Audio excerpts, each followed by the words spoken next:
Hello বন্ধুরা, আপনারা দেখছেন Bangla online tips YouTube channel. তো বন্ধুরা, আজকে এক নতুন আপডেট নিয়ে চলে এসেছি। পশ্চিমবঙ্গে রাজ্যে বাজেট হয়েছে, সেই বাজেটে যুবক-যুবতীদের জন্য নতুন কিন্তু আপডেট চলে এসেছে। তো যুবক-যুবতী যারা যুবসাথী বা যুবশক্তি প্রকল্পে যারা আবেদন করেছিল, তাদের জন্য কিন্তু নতুন প্রকল্প আমাদের মাননীয় মুখ্যমন্ত্রী ঘোষণা করেছে। তা এই প্রকল্পটির নাম হচ্ছে ভরসা প্রকল্প। নতুন যে প্রকল্পটি শুরু হয়েছে ভরসা প্রকল্প। এই প্রকল্পে আপনারা কবে থেকে আবেদন করতে পারবেন, কত টাকা করে এই প্রকল্পে পাবেন এবং কি ডকুমেন্টস লাগবে সেই নিয়ে বিস্তারিত জানাবো এই ভিডিওর মাধ্যমে। তার আগে মাননীয় মুখ্যমন্ত্রী মহাশয় কি বলছে সেটা আপনি দেখে নিন। আমার যুবক ভাইরা, আপনাদের জন্য আমরা আছি। ৩,০০০ টাকা করে অক্টোবর মাস থেকে পাবেন গ্র্যাজুয়েট যুবকরা। আর যারা গ্র্যাজুয়েট নন,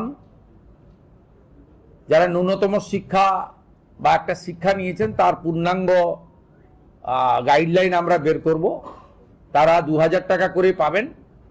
এক্ষেত্রে বাজেট বইতে যেটা আছে সেটা হচ্ছে মাসে যারা ১,০০,০০০ টাকার বেশি রোজগার করেন, ইনকাম ট্যাক্স পেই, তারাই এই সুযোগ পাবেন না। এটা বছরে নয়, এটা ক্লিয়ার করতে চাই। অর্থাৎ যাদের পরিবার মাসে ১,০০,০০০ টাকা করে রোজগার করেন তারা তো ইনকাম ট্যাক্স ছাড় আছে আপ টু ১,০০,০০০। ১,০০,০০০-এর উপরে ইনকাম ট্যাক্স দিতে হয়।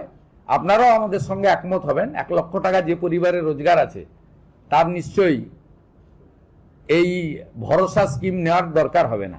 সেটাই বলা হয়েছে, এটা কিন্তু বাৎসরিক ইনকামের ক্ষেত্রে প্রযোজ্য হচ্ছে না। তা আপনারা দেখতে পেলেন যে মাননীয় মুখ্যমন্ত্রী মহাশয় আপনাদেরকে কি বললো। তা এখানে আপনার যে আবেদনের ক্রাইটেরিয়া গুলো আছে সেগুলো কিন্তু কিছুদিনের মধ্যে পাবলিশ হবে। তাই সেই ক্রাইটেরিয়া হিসেবে আপনারা আবেদন করতে পারবেন। আর এখানে ১,০০,০০০ টাকা পার মান্থ যদি ইনকাম থাকে তাহলে এখানে আবেদনের যোগ্য হবে না।